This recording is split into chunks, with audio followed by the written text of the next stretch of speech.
शनिवार को अम्बेडकर पार्क भोड़की में बौद्ध धर्म विजय सम्मेलन आयोजित किया गया। मुख्य अतिथि बौद्धाचार्य ओम प्रकाश रोलन रहे। रामगोपाल भूरिया, एडवोकेट शीशराम सैनी, राकेश देवटिया, शीशराम सिलोलिया, रामानंद आर्य, ठेकेदार राजेंद्र बोयल व फूलचंद बुढ़ानिया विशिष्ट अतिथि रहे। मुख्य अतिथि बौद्धाचार्य रोलन ने कहा कि आज ही के दिन बाबा साहेब डॉक्टर भीमराव अंबेडकर ने हिंदू धर्म को छोड़कर बौद्ध धर्म अपनाया था।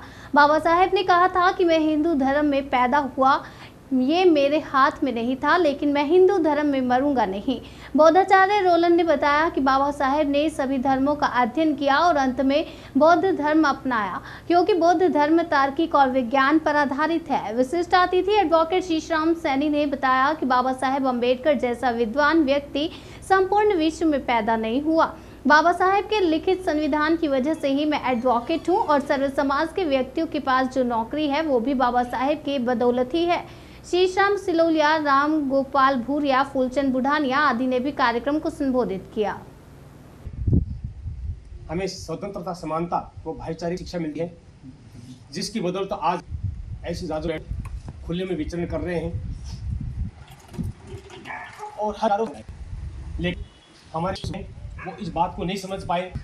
बाबा साहब की साहब को थे क्या, किस उन्होंने अपना जीवन गुजारा, किसके लिए अपना परिवार पूरा खपा दिया है, ये बाबा साहब के लोगों तक वो जानकारी नहीं पहुंची। इतिहास इस बात का गवाह है कि उस परिस्थिति में जिस समय हमारी छाया तक लोग पसंद नहीं करते थे, गले में हांडी, पीठ में झाड़ू, यहाँ तक कि थूकने का भी हमें अधिकार नहीं था, और पीठ पर झाड़ू का मतलब यह था कि इसके पच्चे नहीं यहाँ जमीन के ऊपर नहीं पड़े। ऐसे हमारे समाज के साथ में, ये शुद्ध समाज के साथ में, जिसको कहते हैं जो दलित है, वंचित है, जो शोषित है, पीड़ित है, उसके साथ में ऐसा बर्ताव किया जाता है। 1927 के अंदर एक महार तालाब, जो तालाब है नासिक के अंदर, उस महार तालाब के अंदर एक कुत्ता बिल्ली पानी पी सकता था, लेकिन इंसान को पानी पीने का अधिकार नहीं था। बाबा साहब ने उसके लिए आंदोलन किया। ऐसे ही कालाराम मंदिर में हमारे भाई, आज एक मूर्ति को हम हमारे भाई बनाते हैं, पैर के नीचे रख कर बनाते हैं, फिर उसमें प्राण प्रतिष्ठा लोग करते हैं, और फिर जब उस पर को हम दर्शन के लिए लोग जाते हैं तो फिर कहते नहीं बाहर। तो ऐसी विडंबना है हमारे इस समाज के अंदर कुंठित। तो हमें जागृति लानी होगी, हमें बाबा साहब के बताए हुए मार्ग पर चलकर उनसे प्रेरणा लेकर इस समाज को आगे बढ़ाना होगा। ये हमारे हम सबका दायित्व बनता है। जो भाई अपने मेहनत मजदूरी करके अपना पेट पालते हैं, लेकिन उनको भी मोटिवेशन देने वाले हम लोग जो शिक्षित हैं, उनका ये फर्ज बनता है, उनका दायित्व बनता है कि हम उनको भी गाइड करें, उनको भी दिशा निर्देश दें कि हमें किस मार्ग पर चलना है और किस कौन से मार्ग पर हमें हमारा भला हो सकता है। इसके साथ में ही हमें ये भी पहचान करनी है कि अपना कौन है और पराया कौन है।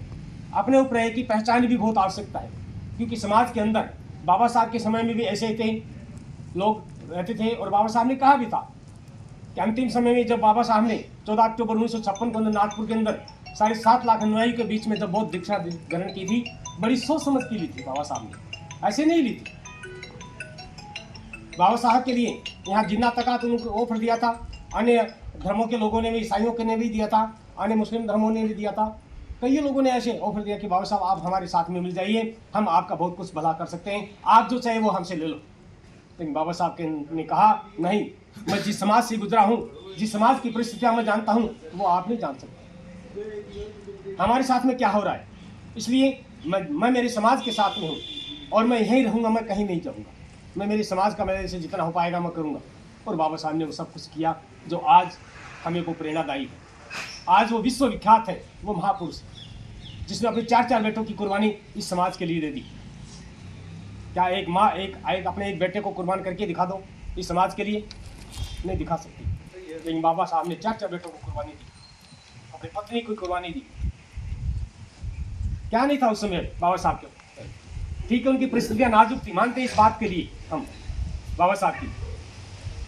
जो उनकी पत्नी थी रमाबाई, उपली बेचकर, थेपड़ी जिसको हम बोलते हैं, उनको महाराष्ट्र की गलियों में बेच करके और बाबा साहब को पढ़ा लिखा करके एक बहुत बड़ा विद्वान बना दिया। धन्य है ऐसी माता को, जिसने अपने ऐसे लाडले को, सपूत को और आज विश्वविख्यात प्रेरणादायी हमें बना दिया। परिस्थितियां तो किसी के आड़े नहीं आती है, लेकिन त्याग और समर्पण की भावना, स्वाभिमान की भावना हर व्यक्ति में नहीं होती है। हमें त्याग और समर्पण की भावना और स्वाभिमान की भावना को जगाना होगा कि हम क्या कर सकते हैं, हम क्या थे और क्या कर सकते हैं। हम बहुत कुछ आज और उस परिप्रेक्ष्य में देखा जाए, पहले के परिप्रेक्ष्य में देखा जाए तो बहुत कुछ पिछले तरफ हमारे में बहुत कुछ सुधार हो चुका है, कोई कमी नहीं है हमारी।